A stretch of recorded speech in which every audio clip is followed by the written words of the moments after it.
What's up everybody, I'm here today with another video, and I'm playing around with my focal length and with my lighting, so if it looks bad, I'm sorry, but I think it looks sick.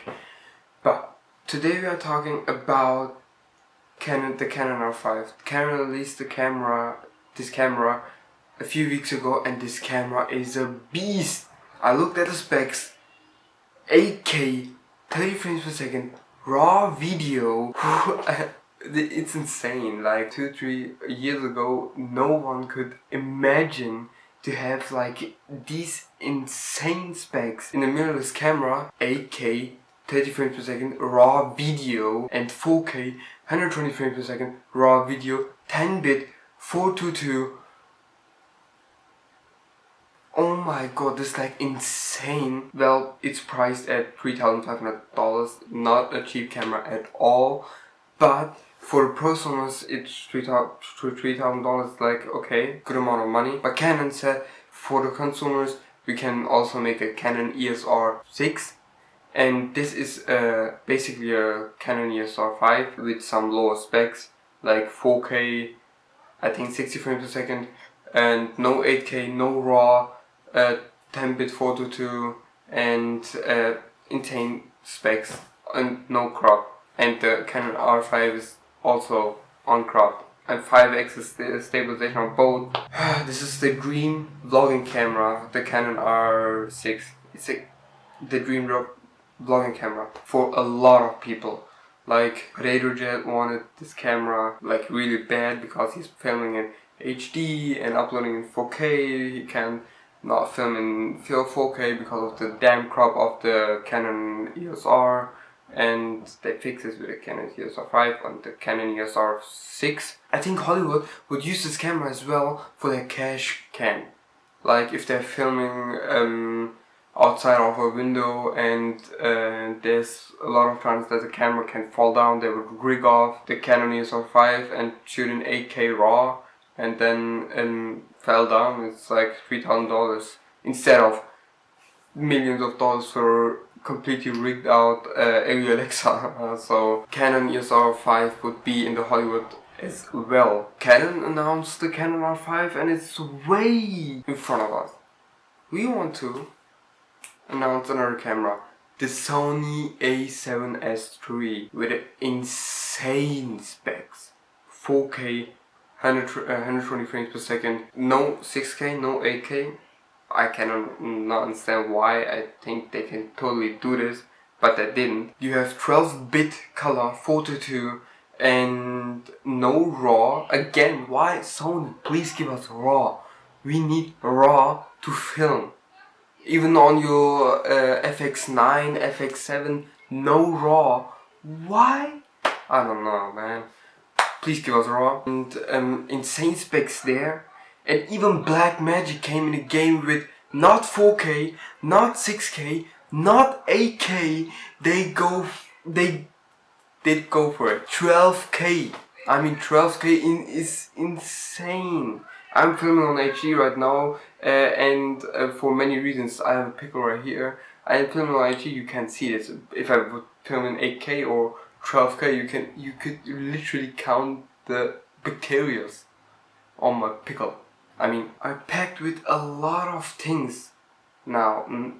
Like, I have a camera that's like 7 years old and it only can record in 1080p and not even 1080p 60, and I'm totally fine with it. You can see that this doesn't look bad. A lot of people like Media Poya said, if you cannot get a good shot with the Canon EOS R5 or the new cameras, Sony a7S III, you go, give up. And to that I say no. If you cannot get a good shot with the Canon EOS R5, you have to learn. If you use the auto settings, man, if you don't know how to light up your room, your subject, you're gone again. For example, this setup, I can literally use this setup as an interview if I'm talking there. And it pretty doesn't matter what I say, it doesn't matter how the shot looks, because it looks insane.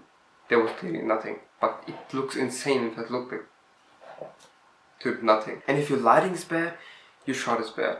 Your lighting is everything. So, Mediopoios, I'm sorry if I say this and if you hear this, but if you cannot get a good shot with the Canon EOS R5, start lower, man. Start lower. Learn your setting, learn how to control ISO, what f-stop is, what shutter speed is, what frame rates are, and how 3-point lighting works. Like I'm using a 3-point lighting right now. 1, 2, the pale light, like what you're seeing here, that separates me from background, and 3, it's like a reflector. I don't want that much fill, so I take a reflector. I don't want warm, so I take gold. And those are just not affecting me. This light and this light are not affecting me at all. I mean, it's a almost 10-year-old camera I'm filming on, and it looks good because of the lighting. If the lighting would be bad, everything would be like ugly. And I want to show you a shot how it looks like with natural lighting.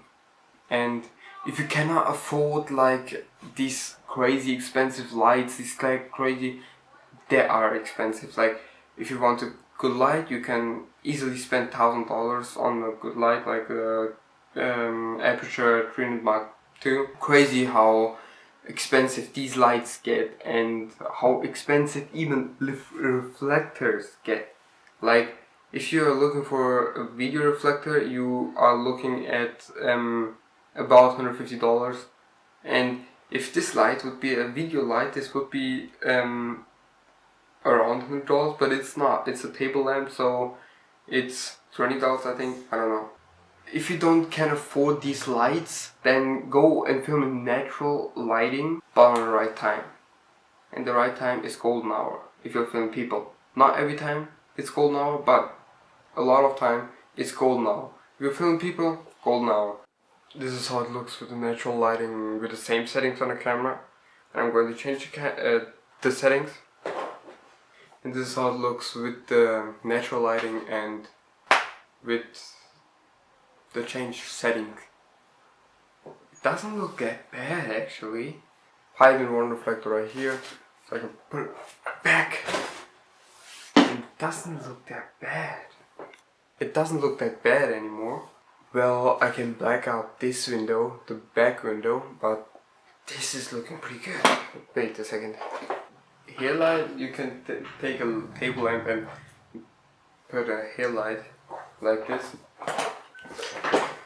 This is with a hair light, and that's it. I wouldn't use anymore. And this is with a regular lamp, table lamp. Looks like a normal light.